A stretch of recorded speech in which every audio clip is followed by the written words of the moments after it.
Your kids probably spend a lot of time looking at their phones. It may seem harmless, but what if what they're looking at on their screens is implementing dark thoughts into their minds? That's what I want to talk to you about today, the impact that social media is having on our kids' mental health.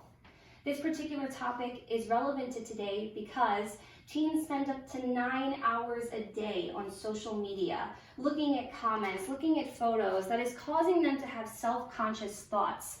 It's also relevant because depression and suicide rates amongst teens is at an all-time high, and I believe that social media is only making it worse.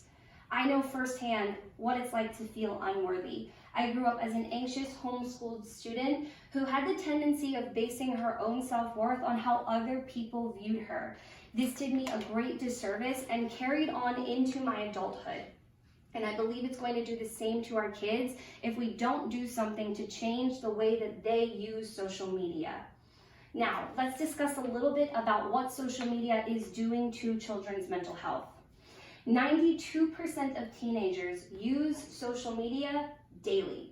This means they're using platforms such as Snapchat, Instagram, Facebook. They're going on, they're leaving a comment, or they're hoping to get a comment from someone. When they get a comment or they get a compliment, it gives them a false sense of security. It also has the reverse effect when they get a negative comment or when they're hoping to get attention from a particular person and then they don't, it makes them feel unworthy, or it limits the way that they view themselves and makes them feel self-conscious or like they aren't good enough. So let's discuss a little bit about a research article that was done and the effects that it had on teenagers after using social media. The researcher asked the question, why are you using social media and what are you hoping to gain from it? A lot of the kids stopped and actually thought about it for a moment of what am I trying to gain from it? Am I benefiting by posting this photo, or is it only going to make me feel even worse in the long run? A lot of kids said that they would still rather post the photo, get a comment, get a like, because it does make them feel better. You know that if you're having a bad day, if someone says to you something about your outfit maybe, it's only going to make you feel worse. But if you're having a bad day and someone compliments you, it gives you that false sense of security. It makes you feel good. It's the same things with kids as they use social media.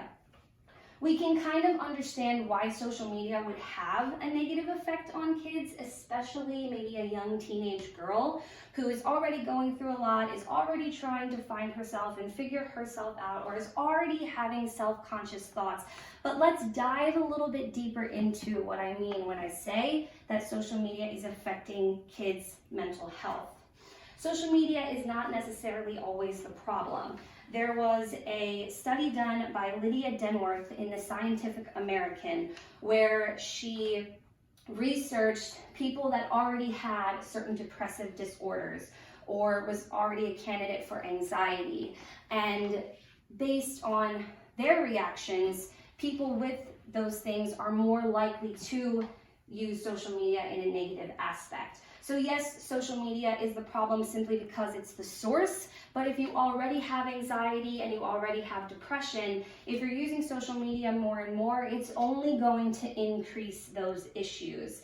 Going back to my previous statement of if you're already having a bad day and someone doesn't give you a compliment that you're hoping to receive, it's only going to make you feel worse. So as with social media, if you don't receive the comment, if you don't receive positive feedback and you already have anxiety or you already have depression or you're already a teenager going through a lot, it's only going to make you feel worse. There was a study done on 16 individuals where researchers examined their moods after using social media for a specific amount of time. These teenagers developed more mood disorders, more depressive disorders, and some of them even developed psychotic symptoms because of the results of using social media for such a long period of time. And since social media is not going to go anywhere anytime soon, it's important that we teach our kids how to be mindful while they're using the internet. A lot of kids actually turn to social media when they're feeling upset or when they're feeling depressed because they don't have anyone else to talk to. They don't have another source of friendship or a therapist. They don't have anybody else to talk to, so they seek out help online. By teaching your kid to be respectful to others on the internet, to leave a nice comment, to not get on and say something that they know is hurtful or that they know is going to hurt someone, can potentially change the results that social media is having on kids' mental health. It's important that we talk to our kids and we teach them to be mindful so that these results don't continue. Some social media platforms are actually starting to take away certain features that's causing kids to feel negative.